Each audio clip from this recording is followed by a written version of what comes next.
Hello everybody, it's Tommy and welcome back to another speed build for the Disney Save. Today I have a very special speed build. This is going to be a residential for none other than Ursula from the Little Mermaid. I think a lot of people, I've been receiving a lot of comments asking me to make sure I obviously include Ursula, and I had some comments kind of recommending, you know, I hope you include a restaurant, or I hope we get some kind of themed bar after Ursula. And I think that was maybe because a lot of people didn't really believe that I would be doing a residential for her. I'm not quite sure why. Maybe it's because of what her house actually looks like, or that if I did create a home for her, it would be something that didn't look very much like what was actually in the film. But I always knew I wanted to at least give this a shot. It is a very, very strange shaped home, something I don't typically do for the Disney Save, considering that it has more of an organic shape. It's basically like a creepy, dark, giant fish skeleton, and it at the top has all of these fish bones that are sticking out, and it's shown in the film that people are able to swim in and out of those fish bones. So the entire thing has all these caves and passageways in and out, and just in general it looks like a big organic sunken dead fish. So obviously when you look at it, it's just something that you would think, you know, we're not going to probably be able to do that in The Sims. And to be honest with you, I wasn't really sure if I was going to be able to pull this off. I said to myself, I will try. We're going to see how this goes. If it doesn't work out, no one will ever know. Occasionally, like, I kind of go into it with that mindset of, I don't know if this will work, but we're going to try and see where we can get. And then worst comes to worst, I'm not happy with it, I scrap the whole thing, and I will just make some pretty little purple and glowy black castle that kind of resembles Triton's, and no one will know that I failed totally at this build. However, I'm happy to say that I think I nailed this. It's so fun. It is a crazy shape. It's a crazy structure, but I'm hoping that everybody is going to like this because it's just so different. And I don't do a ton of this in the save file. I like to really stick to, you know, like houses and structures and things that are very easy to replicate. Obviously, some of them are very big, and we've got these like ginormous castles and things like that that can be difficult considering sizes and different game mechanics and things. But this is difficult in a different sort of way, and it just ended up kind of working out. Immediately, I knew we had to use this lot and wanted a lot that was going to be half into the water, because my second idea for the home was going to be attempting to do something that was underwater. There's a couple of different glitches and building techniques that you can use to try to build a structure in Sulani that makes it appear to be mostly underwater. So that was sort of the backup plan. So I knew we had to use this lot. It's the lot that is in the immediate grove of houses that are down at the very bottom of Sulani, that like first left-hand corner. I'm not quite sure what the neighborhood is called. Someone in the comments can let me know, but it's away from the other Little Mermaid builds that we have done so far. Again, when just in general designing what Sulani was going to look like, you do really have to think about what lots actually contain water and which don't, so that I can add water later. And being that my backup plan really was to do this as an underwater home, I had to put the lot here, which it's a little bit smaller than I probably would have liked. So immediately I knew I would probably attempt to do this on the diagonal. Again, creating another building challenge. The game really doesn't like it when you try to do that and you have some issues with stairs and things, but I think overall it just really worked out. It looks a lot similar in shape. I hope that you guys agree. And then my big idea was to do something very similar to what I've done in the past with, in particular, I did this specifically to Hades' underworld that's located at the very bottom of Horn King's castle way back when I did Forgotten Hollow. The speed build for that individually is way back in the Disney Save playlist if you want to watch it. But basically my idea was that I wanted it to look like a cave, very organic, and I didn't want the walls to be distracting to the fact that this is supposed to be something that is more cave-like than anything else. So if you take some of these larger rocks that we have have in the debug menu, you can basically hide the walls inside of the rocks. And then if you build on multiple layers and you keep the rocks on each layer that each of the rooms and each of the walls is on, when you actually pull the different rooms down from one another, like say you want to go to the first floor and then you've got the second floor, the rocks will disappear and reappear depending on what floor you're on. And then in particular with this rock that I'm using for the bulk of the structure for the lair, it is from the Star Wars pack. Shout out to the Star Wars pack once again for saving my life. It's the only one in the catalog that is super large and comes up with that kind of like curly twist at the top that is really something very similar to what was shown in the references I was using, considering that it is supposed to be like fish bones and fish little spikes sticking up. So it's the only one I found that I really liked that I could use for this. But in addition to that, when you zoom in and you're trying to play, the rocks actually entirely disappear out of view because they are debug items. So there is no visibility issues when actually playing inside the structure. And that's of course something that is very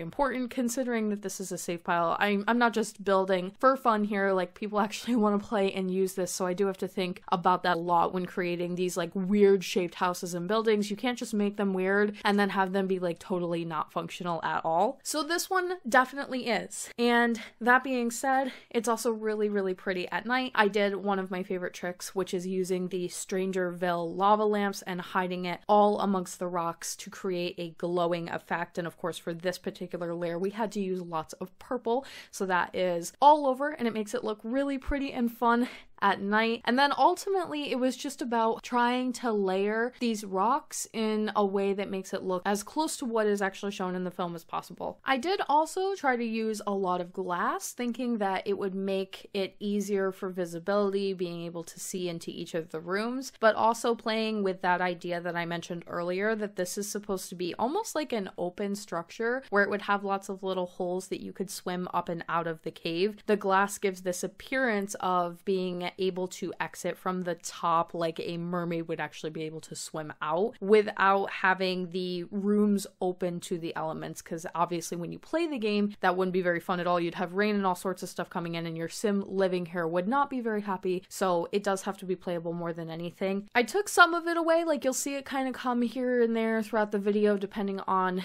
if I felt like I could actually hide most of the glass or if I felt like it was even necessary. And that's really it as far as the structure itself goes, but I feel like it's very effective and again just so different than a lot of the things I do for the save file and really different for Sulani. I knew this was going to be an interesting world and one that has lots of variation as far as different styles of home that are going to be in this world. We've got a couple of castles, there's going to be some more traditional residentials coming up. I have some things that are going to be inspired by our next movie, which is Lilo and Stitch, if I have not mentioned that already. We're pretty much at the end of the Little Mermaid content here. We're of course going to be doing the create-a-sim for Ursula next, and I'll be talking a little bit more about the decisions for her character later on in this video, and then I'll give you guys a townies video that is related to the Little Mermaid. But then after that we have to pick and switch to the next movie, and my patrons had decided to choose Lilo and Stitch. That's something I offer on Patreon just as a note. When a world comes out and we're trying to design it and figure out where everything's going to go and what films are actually going to be in each of the worlds, I try to keep it to around 4 or 5 films. Depending on the size of the world, it can vary very greatly. Like obviously when we do Windenburg, there might be a ton more than that, but then when we do really tiny worlds, there just wouldn't be enough room to spread out too many ideas. And plus I feel like it just helps the worlds feel more cohesive if you have a couple of things from each film here and there, so that things in a neighborhood tend to look very similar, or at least if you have like a bunch of Little Mermaid stuff in this world, cohesively they all sort of like look good together and you get similar vibes when you go amongst them. And so then it feels really natural when you're like playing the stories out, and just things I try to think about when kind of creating a world. But then once we have the list of what we're going to be putting into a world, I will usually start with my own choice of film, whatever I'm most excited about or whatever I feel like I can complete really quickly, which will be, in this case was Moana, because I knew we were going to do one build, couple of characters and then move on from it. So I was happy to just kind of get that out of the way immediately and then move on to something that's going to be a little bit more of a lengthy project, The Little Mermaid. But my patrons picked it, so I'll do polls on my Patreon when we are ready to switch to a new film, and they pick what we are going into next. And they have chosen for the next one that we're going to be focusing on Lilo and Stitch content, and I know a lot of you are going to be very, very excited about that. I've got a lot of people who love Lilo and Stitch and have expressed from the very, very early stages of doing the save file that they were so excited that I would hopefully be getting there someday and doing lots of those characters and doing the house, of course, and all that good stuff to come. And it's a really nice shift because up until this point with the Little Mermaid stuff, we've been doing a lot of more regal builds, some fantasy builds, especially this one, very fantasy, glowy, really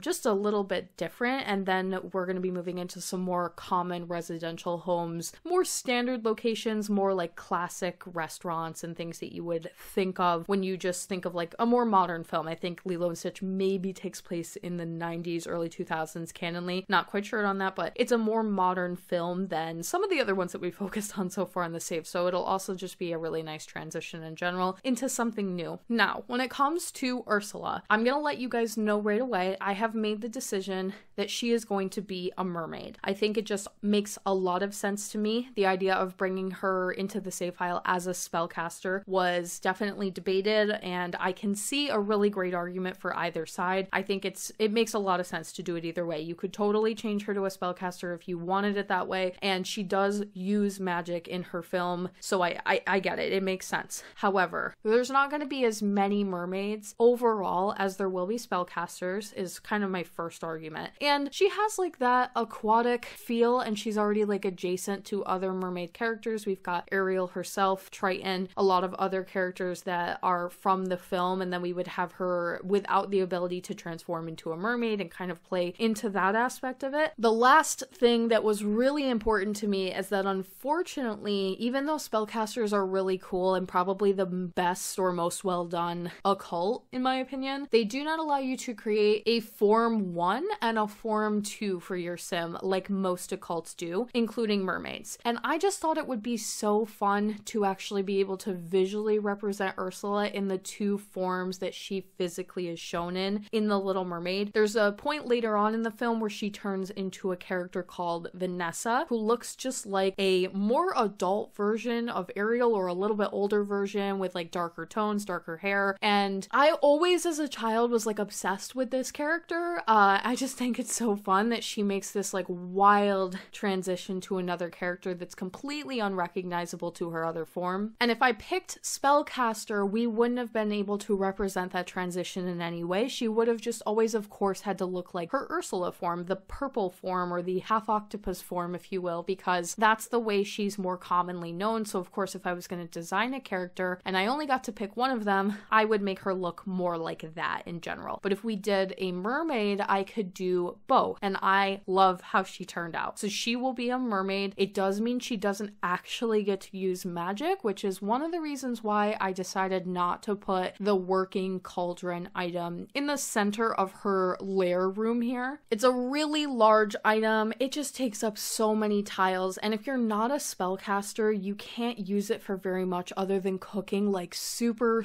basic food. I think really only mac and cheese, maybe. I think it's been a while since I've actually play tested, so I don't remember, but I do remember that the menu of things you could even use to cook with it was just very limited. So it's essentially a useless item if your character or whoever, people living in the house, are not spellcasters. So although there is representation in the home, and I wanted to have lots of like little bits around, she has potions, creatures she collects, things she finds around the ocean that she bottles and she uses for spells, and that's definitely written into like the lore of her character. She won't actually be able to perform magic unless you have that mod that a lot of people talk about and love, where you can make occult sims that are half and half. Definitely try that, check it out. Or if you're heartbroken, you can always change her into a spellcaster and then just pop it in the center of her little lair room there. But instead, I decided to create something that was more decorative but looks a lot similar to what she actually uses in the film. It's like this big glowing ball, this like blue ball with spikes and clams and teeth around it. So I just made like a little structure there in the center to represent it. And then being that this is a little bit of a smaller space, we have to use some of these rooms as multiple things. So that big center room that is really her main Lair room that's shown in the film that all of the merfolk will go to when they ask for deals from her, and where Ariel is shown. It features lots of potions on the wall, lots of ingredients, but then of course it doesn't really show those things in the background that you would assume she does have somewhere, but more things we're going to need for just playability reasons. So she has to have a kitchen, some kind of a functional dining room, living room, and so that big area in the middle is going to focus on that. There is a ladder in that room that's going to be leading to her upstairs bedroom, which we'll be decorating at the very end of the video. And then the back room is a bathroom featuring a bathtub. I believe that mermaids can turn into their mermaid form when they actually go into a bathtub, and I think that is one of the things that they need in their needs. They have to have water all the time. I'm not sure. I've never played with mermaids. I just remember some of the reviews and things when it came out, so I'm like pulling from the depths of my memories. Either way, she had to have it. And then there were like little things I wanted to include. So for example, if you remember from the film, when Ariel first goes into her cave, she swims right in through the mouth, and then it's showing her going down a long hallway with all of the little tortured souls reaching out at her and grabbing her. And I wanted to have some kind of representation for that in the build. It's really important to Ursula's character. So the hallway leading up to the main Lair room are really kind of empty, but there is little glowy worm looking creatures. I believe that's actually a plant from the Get to Work pack. It has something to do with aliens. And then these creepy glowy hands that come from paranormal stuff that are reaching out in the hallways to kind of represent that idea. Now her two eels will not be becoming Sims. That is definitely two characters that I just think we don't need to take up slots for to create, and I think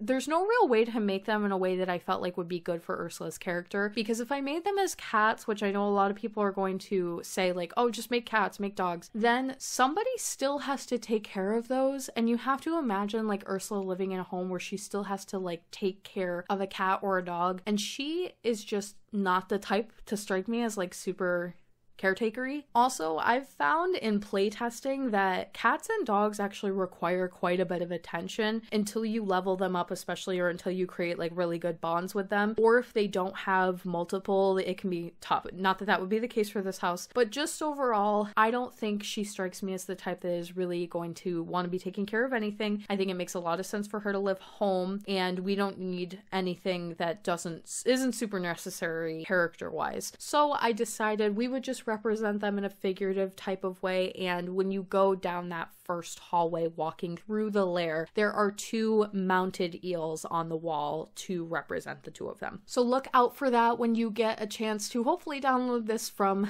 the gallery. I am currently working on getting a lot of the builds that you guys have seen over the past couple of weeks play tested and ready and up on the gallery for download. So just know it is currently in the works. Hopefully in the next week or two here, I will have some extra time or be able to get those out to you guys. If you're looking for any of the two Little Mermaid castles I've made so far, or the wedding venue, the museum, this lair, and actually we have one more speed build. I'm so sorry, I completely forgot. There's one more Little Mermaid speed build that would be coming out after Ursula's Creative Sim video. I'll be so honest with you guys, I'm already on to Lilo and Stitch, and I'm working on a lot of those characters and things, so sometimes I forget a little bit how the order of videos is going to be coming out, but I had one more additional Little Mermaid build that will be coming out, so that you will also be seeing before the Townies video. And then to close out the build here today, we have Ursula's room, very glowy, lots of crystals, lots of organic, these like coral pieces that I love to use as shelves. Did that in the museum, and it just works really well in here for her potions. And then lots of glowy things and decor. Something else I did downstairs, there is one scene where she's shown doing her makeup and eating, and she has this little mirror and like makeup stand downstairs in her lair. So I did make one down there, but it's not going to be functional the way that I've designed it to sort of look closer to the one from the film. So I made one up here that actually does work, so you can actually play with makeup for her, because I obviously think her character clearly loves it. So you're able to do both and have both in the same home. And then a bit of Strangerville for the decor in here. Some of those like Strangerville vines and plants and weird little science lab objects kind of work in this case.